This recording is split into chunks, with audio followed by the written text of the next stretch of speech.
Bonjour, je vous présente une géode de type 570 qui possède 1470 segments.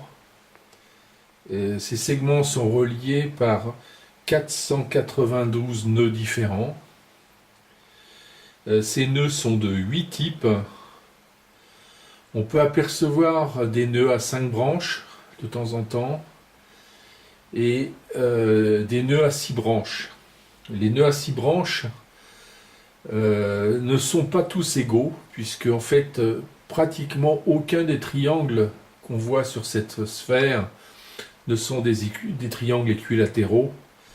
Bon, ils sont très proches des triangles équilatéraux, mais ils ne sont pas équilatéraux exactement, ce qui implique que en fait tous les nœuds tous les nœuds sont différents. Enfin, il y a 8 types de nœuds différents. Il y a les nœuds à 5 branches, qui sont au nombre de 12. Ensuite, des nœuds de type 1, qui sont au nombre de 60. Des nœuds de type 2, qui sont aussi au nombre de 60. Des nœuds de type 3, qui sont au nombre de 60. Des nœuds de type 4, qui sont au nombre de 60.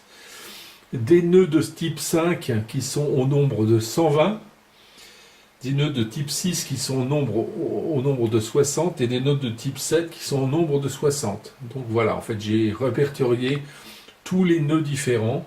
Pourquoi y a-t-il autant de nœuds? Parce que en fait d'habitude on procède par l'assemblage de tiges, on écrase les bouts de tiges et on les perce on les assemble en fait en les perçant, et ce qui donne en fait un assemblage avec un pion au milieu, et ça travaille en cisaillement. Or le cisaillement c'est pas très bon, parce que c'est pas la meilleure manière en résistance des matériaux d'assembler les pièces.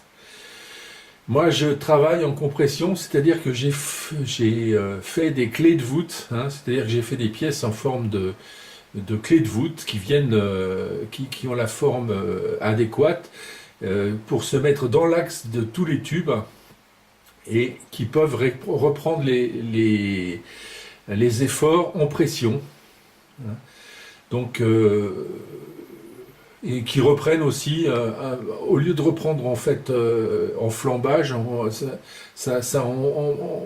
prend aussi quelques efforts de flambage des tubes. Enfin bon, c'est un détail. De toute façon, les calculs de résistance des matériaux font que c'est largement surnuméraire, on va dire.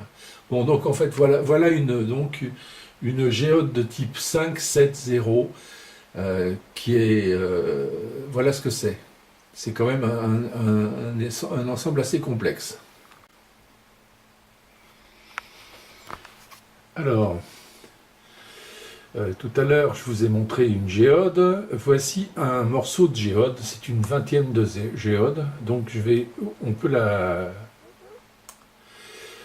en gros, c'est une sorte de triangle, un triangle qui est voûté. Et donc, une géode, c'est en fait l'assemblage de 20 fois ce petit morceau de triangle. Quand on les assemble tous les 20, on finit par faire une géode. Donc voici le triangle. On le retrouve ici sur ce cahier symbolisé, en fait.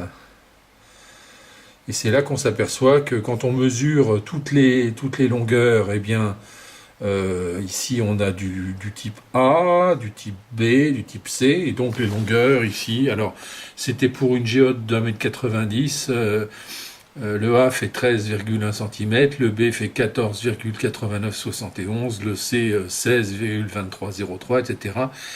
Et ça va jusqu'au P, voilà. Et y compris donc les nœuds aussi. Ici on voit bien que j'ai le nœud 61, donc de type 1, le nez 62, le nez 63, après 63, 62, 61, puisque tout est symétrique, etc.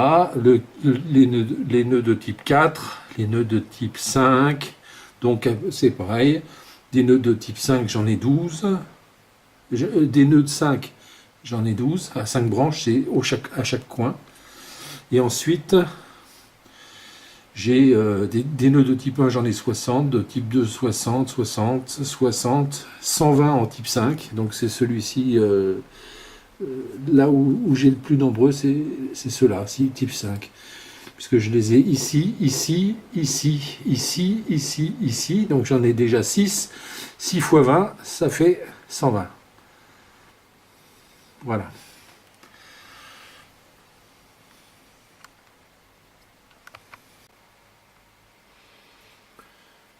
Alors voici un nœud de type 5. Il y en a de 12 sortes, comme ça. Enfin il y en a 12 dans la sphère qu'on a vue tout à l'heure. Le diamètre fait 9 mm de intérieur et 12 mm extérieur. Et en gros, cette sorte d'étoile de mer est incluse fait 4,2 cm, 4 cm dans une sphère de 4 cm 2. Alors voici un nœud de type 1. Donc là c'est un nœud qui a donc 6 branches. On aperçoit un petit point sur une des branches, c'est un détrompeur. Hein. Ça permet de bien orienter correctement ce nœud par rapport à l'ensemble des nœuds. Bon voilà, donc un nœud, donc ils font tous la même taille, en gros, hein, ils font 4,2 cm ils sont inclus dans une sphère de 4,2 cm. Les angles sont donc pas tout à fait tous égaux, hein, malheureusement, enfin c'est dû au fait qu'une géode, malheureusement, c'est pas tout à fait parfait, c'est un compromis. Hein. Donc, tous les angles ne sont pas égaux à 2 pi sur 6. Surtout qu'en fait, en plus, il y a une inclinaison dans un autre plan que le plan. C'est pas plane, la figure n'est pas plane, elle est inscrite dans. On le voit bien d'ailleurs, hein, il y a un léger angle. Tous les tubes ont un léger angle. Alors voici donc le nœud de type 2. Bon, il y en a une soixantaine comme ça dans l'ensemble des.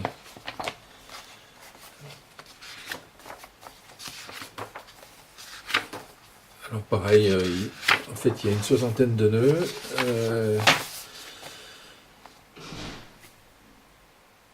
On les reconnaît, donc les angles sont toujours pas identiques, hein, et on le reconnaît simplement grâce à son petit détrompeur.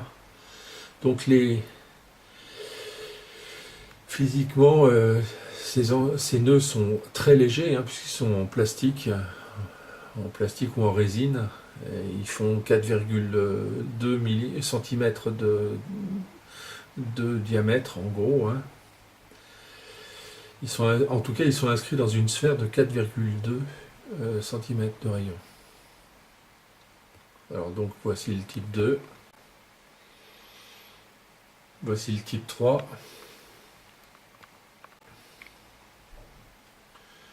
Voici le type 4.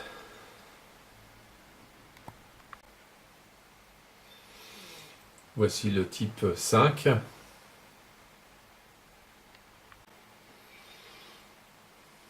Voici le type 6.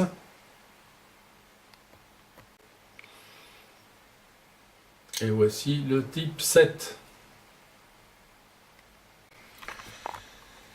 Bonjour, donc pourquoi est-ce que je fais cette vidéo? C'est pour vous expliquer en fait que l'idée progresse toujours. Je vais avoir besoin d'argent parce que en fait c'est quand même assez cher, hein, c'est un projet assez lourd pour un particulier. Donc j'aimerais bien réaliser cette géode. J'ai fait des calculs. Normalement, la bascule, c'est-à-dire en fait la masse totale de l'enveloppe devrait compenser le poids d'air à l'intérieur à partir d'un diamètre de 9 mètres. Hein, j'ai fait des calculs. On obtient une géode de 38 kg avec tout compris.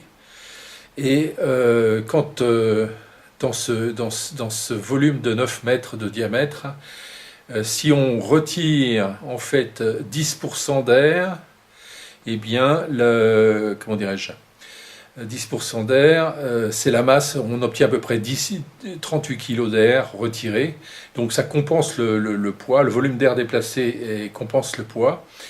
Et la structure, elle, est capable de prendre les efforts, ces efforts-là. Hein, bon, j'ai fait le calcul, il est assez simple. Je crois d'ailleurs qu'il a été exposé déjà sur Futura Science.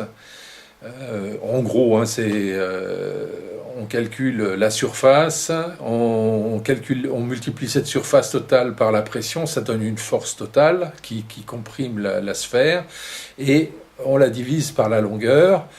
Et bon, après, une fois qu'on a fait ça, on reporte ça sur une longueur unitaire. Par exemple, pour une sphère de 9 mètres, les petits triangles font en gros 77 cm chacun.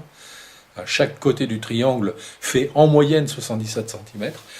Donc ça donne un effort, et quand on fait le calcul de la résistance des matériaux en flambage, parce que c'est essentiellement du flambage qui risque de se passer, eh bien on obtient un équilibre. En fait, la tige tient cet effort d'un dixième de pression. Voilà, donc le projet, eh bien, j'y tiens. Moi, ça fait maintenant 2 ans que je travaille dessus. Vous voyez, je vous ai montré un petit peu tout ce que j'ai fait. Et alors, j'ai fait ça sur mon temps de travail. Enfin, gratuit, je veux dire, j'ai pas été payé pour ça. Et je cherche de l'argent pour réaliser ça. Donc, cette sphère de 9 mètres de diamètre qui pourrait s'élever dans le ciel, simplement parce que sa construction est plus légère que l'air. Voilà, merci de m'avoir écouté, bonne journée.